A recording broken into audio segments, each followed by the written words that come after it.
بتبدأ القصة في مدينة دنفر الأمريكية، وبيظهر لنا راجل اسمه جونتر، وجونتر عنده عربيته ومخبأ عايش فيه مجموعة كلاب وقطط، وبنشوف كلبة كبيرة من نوع بيت بول وجراويها التلاتة، ودول جرو ذكر وجروين إناث، وكمان بنشوف قطة تانية معاها أولادها الصغيرين، وكلهم عايشين مع بعض في نفس المكان في محبة وأمان على غير عادة القطط والكلاب. بس في يوم الحيوانات دي بتتفاجئ بشرطي اسمه شاك وصاحب البيت جونتر، ومعاهم مصايد للكلاب، وبياخدوا الكلبة الأم وجرو ذكر وجرو أنثى. بس في جروة منهم بتستخبى، فبياخدوا التلات كلاب وبيمشوا، والجروة الصغيرة بتحزن على أخوها وأختها وأمها. من اليوم ده القطة الأم بترعى الجروة الأنثى وبتهتم بيها كأنها واحدة من أولادها الصغيرين، وكأنها عايزة تعوضها عن حنان الأم اللي فقدته. في نفس الوقت بنتعرف على شاب اسمه لوكاس، وعايش مع أمه تيري، وبيت لوكاس قدام بيت جونتر بالظبط، ولوكاس بيشتغل موظف في مستشفى المحاربين القدماء. وبنعرف إن تيري أمه بتتعالج في نفس المستشفى اللي هو بيشتغل فيها لأنها عندها اكتئاب. وتيري كانت رقيبة في الجيش الأمريكي زمان قبل ما تطلع معاش. وفي يوم بنشوف لوكاس مع صاحبته أوليفيا وهم جنب بيت لوكاس، بيعدوا للناحية التانية علشان لوكاس عاوز يوريها الكلاب والقطط الصغيرين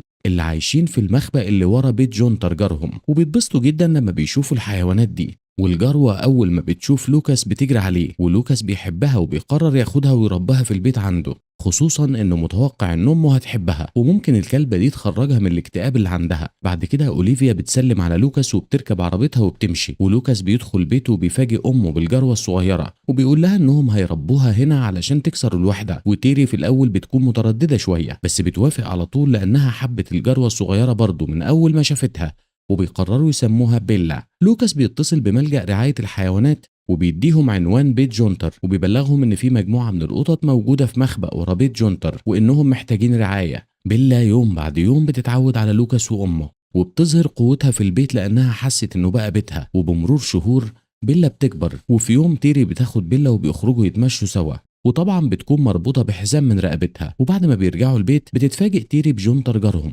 وبيجي قدام باب بيتها وبيقف وبيقول لها ان ابنها لوكاس عمال يتصل بملجأ رعاية الحيوانات كل شوية، وانه كل ما يتصل بيهم بيشتكيه وبيقول لهم ان عنده قطط في بيته ومهمل فيها، وبيعمل كل ده علشان ملجأ الحيوانات يبعتوا حد ياخد القطط من هناك. جونتر بيقول لتيري ان بسبب الشكاوي دي بقى مخنوق ومنزعج، وبيأكد لها انه اصلا ما عندهوش قطط عند بيته، بس تيري بتقول له ان القطط موجودة عنده. وجونتر بيسكت شوية وبيسألها عن الكلبة بيلا، وبيقول لها ان شكلها لطيف. فتيري بكل سخرية بتقول له ان الكلبة دي لقوها جنب القطط اللي هو بينكر وجودها. وجونتر بيقول لها انه مش عاوز يدخل معاها هي وابنها في حرب، وبيعتبر مجيئه ليهم انذار علشان ابنها ما يقعدش يدوشه كل شويه بحوار القطط ده، لان جونتر عنده شغل كتير وعاوز يخلصه ومش فاضلهم. بس تيري بتتحداه وبتقول له اللي عاوز تعمله اعمله، وبيمشي وبيسيبها. بعد كده بيجي فصل الشتاء وبينزل التلج على مدينة دنفر، وبيلا بتفرح بالتلج جدا، ولوكاس بياخدها للحديقة العامة واللي التلج بيكون مغطي أراضيها الخضراء، وبيلا بتلعب هناك وبتتبسط جدا. وبيرجع لوكاس مع بيلا للبيت بالليل، وأثناء ما هو داخل البيت بيلاقي ورقة متعلقة على الباب، فبياخدها وبيدخل بيها البيت هو وبيلا، وبتكون تيري قاعدة جوه مستنياه. فبيقرأ لوكاس الورقة وبيعرفوا منها إنها مبعوثة من صاحب البيت اللي هم عايشين فيه لأنهم مأجرينه منه، وصاحب البيت كاتب لهم في الورق إنه هيجي بكرة الصبح علشان يصلح الحنفية اللي بايظة عندهم. فمش بيكونوا عارفين يتصرفوا ازاي، لان محدش فيهم هيبقى موجود تاني يوم في البيت، لان لوكاس هيكون في شغله في المستشفى، وفي نفس الوقت تيري رايحة نفس المستشفى علشان تكمل جلسات العلاج بتاعتها. وطبعا مش هينفع يسيبوا بيلا لوحدها في البيت، لان صاحب البيت لو شافها هيبلغ عنهم ملجأ الكلاب الضالة او الشرطة. فبيقرروا ياخدوها معاهم للمستشفى ويخبوها هناك بطريقة تخلي بيلا ما تعملش دوشة علشان ما تفضحهمش، لان طبعا ممنوع ياخدوها معاهم هناك. بيروح المستشفى وبيدخلوها معاهم، وتيري بتروح تاخد جلستها العلاجية، ولوكاس بيسحب بيلا بهدوء وبيدخلها مخزن الأدوية والمعدات، وبيطلب منها تفضل هنا لحد ما يخلص شغل، وبينبه عليها ما تعملش صوت علشان ما تتفضحش. وبيلا بتهز راسها على اساس انها هتسمع الكلام، ولوكاس بيسيبها وبيقفل عليها الباب. هو بيروح لغرفة مدير المستشفى الدكتور جران علشان يسلموا شغل كان مكلف بيه، واثناء ما هم بيتكلموا بيسمعوا نباح بيلا من خلال فتحات التكييف. فجران بيقلق وبيسأل لوكاس ايه الصوت ده، فلوكاس على طول بيمشي وبيسيبه، وبيروح بسرعة لمخزن المعدات علشان يخرج بيلا منه، لأنه لو سابها أكتر من كده هتفضحه في المستشفى كلها. لما لوكاس بيروح المخزن لبيلا بيلاقي أوليفيا هناك معاها، فبيطلب من أوليفيا تعتني بيلا لمدة ساعة لحد ميعاد البريك بتاعه علشان هو وراه شغل مهم مع دكتور جران. وقبل ما أوليفيا ترد عليه بيدخل عليهم مشرف المستشفى اللي اسمه تيو وبيشوف بيلا، فبيقول لهم إن ممنوع يجيب الكلاب هنا، بس لوكاس بيعتذر له وبيقول له إن دي كلبتهم، ولو كانوا سابوها في البيت كان هيشوفها صاحب البيت فهيمشيهم من البيت. فتيو بيعذره وبياخد منه بيلا وبيدخل بيها القاعة اللي بيجتمع فيها المرضى، وبيكون معاهم تيري كمان، فبيفرحوا جدا بوجود بيلا وبيحبوها، وهي كمان بتبدأ تحب كل واحد فيهم. ويوم ورا يوم بيلا بتتعود انها تروح مع لوكاس ومامته للمستشفى، وبتقضي وقت لطيف مع اصدقائها هناك، وطبعا كل ده بدون علم دكتور جران. وفي ليلة بيقرر جونتر انه ينتقم من لوكاس، وبيكون متفق مع شاكي الشرطي وقال له ان لوكاس ومامته مربيين كلبة ضالة في البيت عنده، وطلب جونتر منه يروح البيت وياخد منهم الكلبة علشان يحبسوها في ملجأ الكلاب الضالة. وفعلا شاك بيخبط على بيت لوكاس بالليل وبيعمل له مخالفة علشان الكلب، وبيهددوا بانهم لو لقوا الكلبة دي في الشارع هياخدوها منه وهيحبسوها في ملجأ الكلاب الضالة، وبيديله شاك ورقة الغرامة علشان يدفعها وبيسيبه وبيمشي. لوكاس وامه بيقلقوا على بيلا،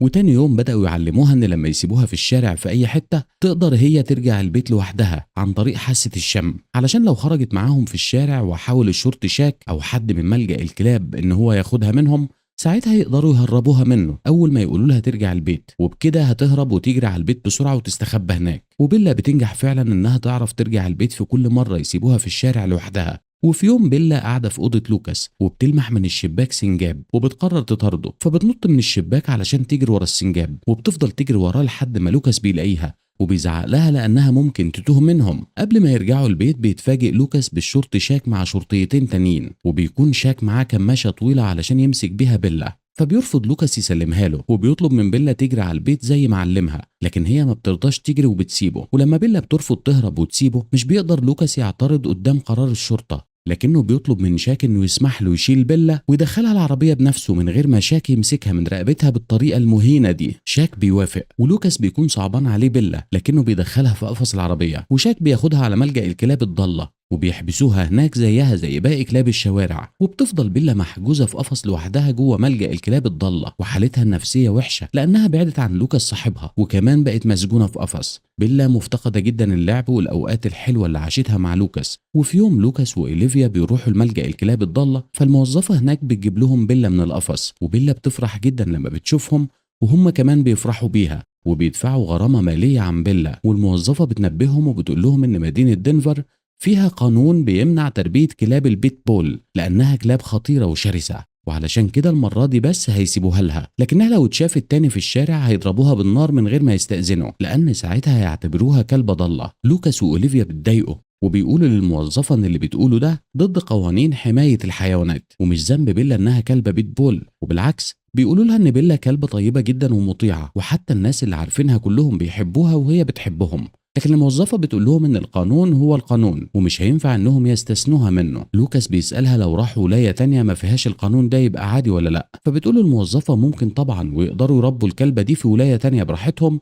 ويخرجوا بيها كمان بره البيت لو عاوزين. فأوليفيا بتقترح على لوكاس انهم يودوا بيلا لعمها خوسيه في ولاية نيو مكسيكو، ولوكاس بيستبعد المسافة جدا وبيقول لها ان ولاية نيو مكسيكو بعيدة عنهم بحوالي 640 كيلو، ودي هتكون مسافة طويلة على لوكاس اذا حب يشوف بيلا، وبالشكل ده مش هيعرف يروح لها غير مرة واحدة كل اسبوع بالكتير. بس لوكاس بيوافق في الاخر لان مفيش بديل قدامه، فبيقرروا يسفروا بيلا لخوسيه عم أوليفيا لحد ما لوكاس يلاقي بيت هو وامه يسكنوا فيه ويكون في ولاية تانية ما يكونش فيها قانون ضد الكلاب زي مدينة دنفر، وساعتها يبقى يجيبها تعيش معاهم تاني. بالليل لوكاس بيودع بيلا وتيري بتاخدها معاها في العربية وبتسافر لولاية نيو مكسيكو وبتسلمها لخوسيه، وخوسيه بيعجب بيها جدا، لكن بيلا ما بتكونش عارفة تتعود عليه ولا على البيت ونفسها ترجع تاني تعيش مع لوكاس في بيته. وفي يوم بيجي لخوسيه اتصال من لوكاس بيطمن فيه على بيلا وبيبلغ خوسيه ان هو لقى بيت جديد في ولاية تانية وما فيهاش قانون ضد الكلاب وهينقلوا له قريب، لكن الاول هيجيله علشان ياخد بيلا منه علشان تعيش معاهم تاني هو وامه. طبعا لوكاس بيشكره في اتصاله على استضافته لبيلا، لكن للاسف بيلا بتهرب من جنينة بيت خوسيه قبل ما لوكاس يروح لها وبتقرر ترجع تاني على بيت لوكاس، لكن هي ما تعرفش ان ده طريق سفر طويل. وفي نفس الوقت اللي بيلا بتكون قررت ترجع لمدينة دنفر تاني بيكون لوكاس وأوليفيا في الاتجاه المعاكس وداخلين على ولاية نيو مكسيكو، وبتبدأ بيلا رحلة عودتها لمدينة دنفر. لما الدنيا بتليل عليها بتبات وسط الغابة، وتاني يوم لما بيطلع النهار بتكمل طريقها، لكنها بتكون دخلت من وسط الغابات علشان تبقى في أمان بعيدة عن الطريق السريع، وفي نفس الوقت بيكون مشيها من وسط الغابات مهم جدا علشان تقدر تلاقي أكلها وشربها جوه الغابة. بيلا بتوصل لمدينة اسمها دورانجو، وبتتمشى في الشوارع وبتحاول تدور على أي حاجة تاكلها، فبتلاقي كلاب بتاكل من الزبالة في الشارع، لكن بتكون كلاب شكلها نظيف، فبتفكر إنها تروح لهم علشان تشاركهم وتاكل معاهم، لكن في كلب ضخم منهم بيبص لها بصة غضب، فبتخاف بيلا إنها تروح تاكل معاهم، لكن بيلا بتلاقي كلب حجمه صغير بيخوف الكلب الكبير وبيجبره يبعد علشان يسمح لبيلا إنها تيجي تاكل معاهم. بيلا بتستغرب من قوة شخصية الكلب الصغير رغم حجمه، فبتروح علشان تاكل معاهم من الزبالة،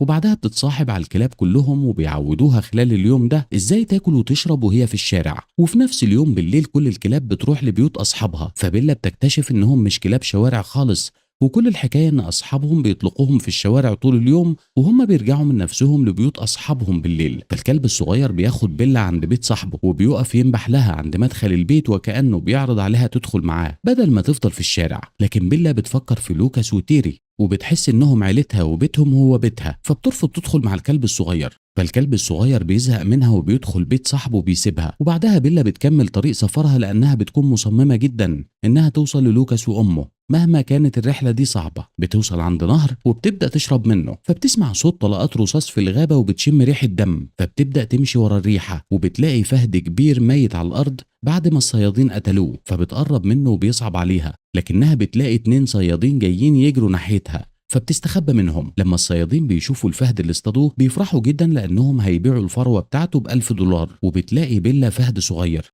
وبيكون واضح ان الفهد اللي اتقتل ده كان امه، فباين عليه الحزن الشديد، وبيفضل الفهد الصغير ماشي وراها. بتحس بيلا ان الفهد الصغير ده محتاج حد يرعاه، فبدأت ترعاه وتشربه وتأكله من الأكل اللي هي بتلاقيه كأنها أمه زي ما القطة ربتها وهي صغيرة. وبتبدأ بيلا تتعايش مع الفهد الصغير ويقسموا سوا الأكل اللي بيلاقوه أو بيصطادوه أو حتى بيسرقوه من الناس. وفي يوم بالنهار بتتفاجئ بيلا هي والفهد الصغير بمجموعة من الذئاب بيبدأوا يحاصروهم، فالفهد الصغير بيجري منهم هو وبيلا، فالذئاب بتجري وراهم لحد ما بيوصلوا عند جذع شجرة، فالفهد الصغير بيطلع فوقيه علشان يحتمي من الذئاب، وبيلا بتبدأ تدافع عنه، فبتنبح على الذئاب علشان تبعدهم، لكن الذئاب بيفضلوا واقفين وعاوزين يهاجموا. هنا بيوصل 3 من المغامرين اللي بيحبوا يعملوا رحلات استكشافية، وبيبعدوا الذئاب عن بيلا والفهد الصغير وبينقذوهم، وبيعجبهم بيلا جدا، فبيقرروا يخلوها معاهم طول الرحلة اللي بيعملوها في وسط الغابة، لكنهم ما بيرضوش ياخدوا الفهد الصغير معاهم. بالليل بيخيموا في الغابة وبيعملوا أكل وبيأكلوا بيلا، وبيعرفوا إن اسمها بيلا لأن في طوق مكتوب عليه اسمها حوالين رقبتها، ومكتوب جنبه رقم تليفون لوكاس، لأن لوكاس كان عامل ده علشان لو بيلا تاهت منه في مرة فيقدر يلاقيها. فواحد من المغامرين دول بيتصل برقم لوكاس علشان يقول له إنه لقى بيلا، لكن لوكاس ما بيردش عليه، فالراجل بيلاقي البريد الصوتي اللي بيرد عليه، وقبل ما يسيب للوكاس رسالة صوتية ويقول له رقمه علشان يعرف يتصل بيه بتفضل بيلا تنبح، فالراجل مش بيبقى عارف يتكلم. هنا بيظهر الفهد الصغير تاني في وش الراجل، فبيخاف منه والموبايل بيقع من ايده على الارض، فبيلا بتسيب المغامرين دول وبتكمل رحلتها هي والفهد الصغير وسط الغابة. وبيمر وقت طويل في رحلتهم وبينزل التلج لأنهم وصلوا لفصل الشتاء، وطبعا بيلا بتحب التلج جدا، واكتشفت إن الفهد الصغير كمان بيحبه، ففضلوا يلعبوا ويتزحلقوا على التلج. وفي يوم بيلا والفهد الصغير بيلاقوا راجل بيتزحلق على الجليد وبيكون معاه كلبه، وبنعرف إن الراجل ده اسمه كريش والكلب بتاعه اسمه داتش، وبيفضل داتش ينبح جامد على بيلا هي والفهد الصغير أول ما يشوفهم، فبيجري عليهم علشان يهاجم رغم إن كريش صاحبه منعه من كده. لما بيجري داتش ناحية بيلا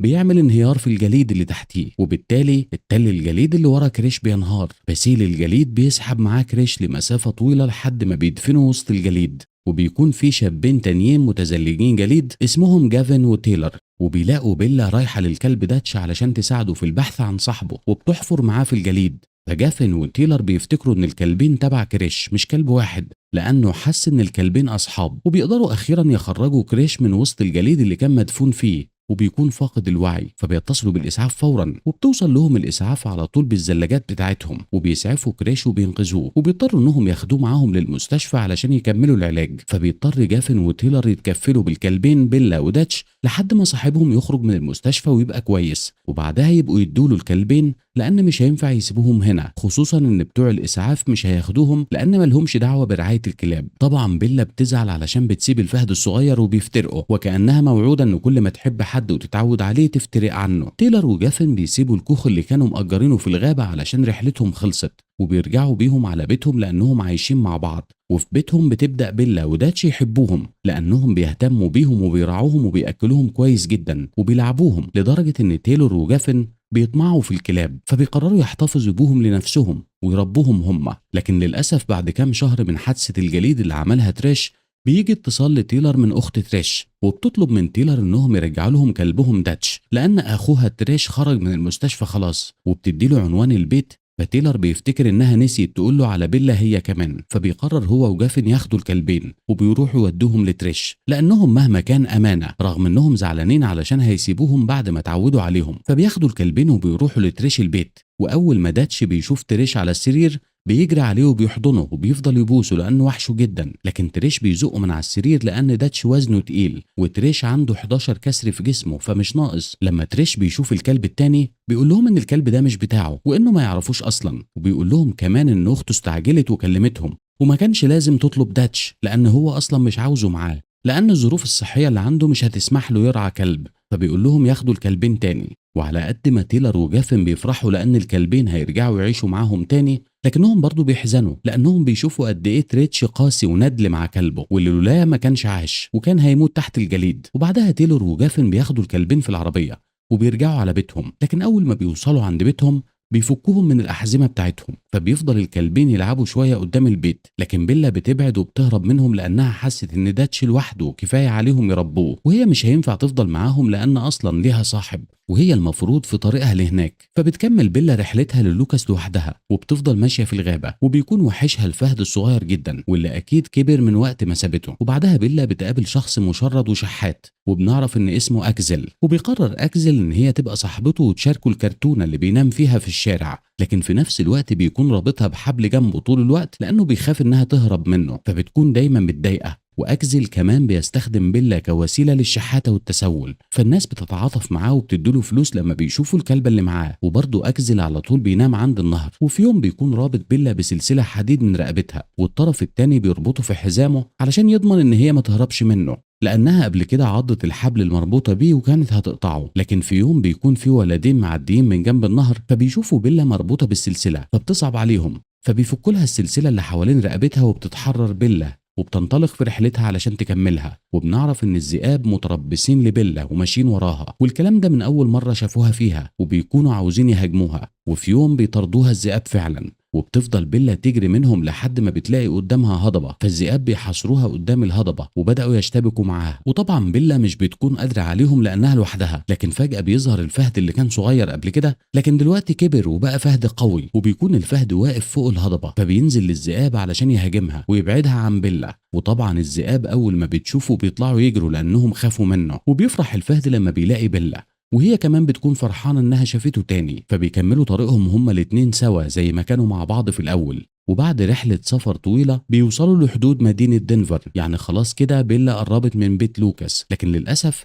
بيفترق الفهد الكبير عن بيلا لأنه في الآخر فهد فمش هينفع يطلع من الغابة ويعيش في مدينة وسط البشر. فبعدها بيلا بتكمل طريقها ناحية مدينة دنفر وبتدخل للمدينة وبتيجي تعدي الشارع فبتعمل فوضى وسط العربيات وعربية بتخبطها بدون قصد، فبيلا ايدها بتتكسر لكنها بتكمل طريقها لحد ما بتوصل لبيت لوكاس، فبتنبح قدام باب البيت فواحدة ست فتحت لها وبتكتشف بيلا ان البيت غريب عليها واهل البيت اغرب، فبتفهم ان لوكاس وامه مشيوا وسابوا البيت، فبتزعل جدا لانها ما لقيتهمش بعد مسافة سفر طويل. والست صاحبة البيت بتتصل بالشرطة وبتبلغهم ان في كلب اقتحم بيتها، فبالصدفة الشرطي اللي بيجي لها بيطلع هو شاك. واول ما شاك بيوصل للبيت وبيشوف بيلا بيفتكرها على طول، وقبل ما يمسكها بيلا بتهرب منه وبتنط من الشباك. وبعدها بيلا بتمشي لحد ما بتوصل لمستشفى المحاربين القدماء، ولما بتدخل المستشفى المرضى اللي كانوا بيحبوها وبيشوفوها قبل كده هناك افتكروها فبيفرحوا جدا برجوعها. وبعدها لوكاس بيشوفها هو وامه وبيكونوا مش مصدقين انها رجعت وبيفرحوا جدا،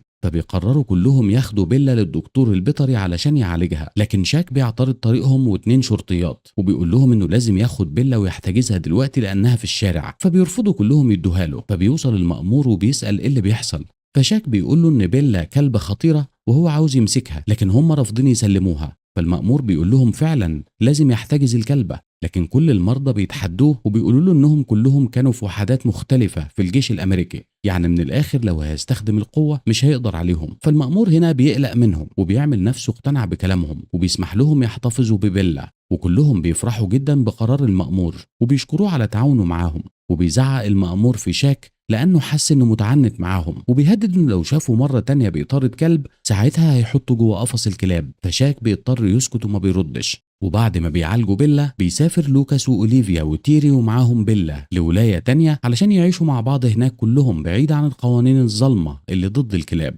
وهنا بينتهي الفيلم، ونتقابل في تلخيصة جديدة، وشكرا للمشاهدة.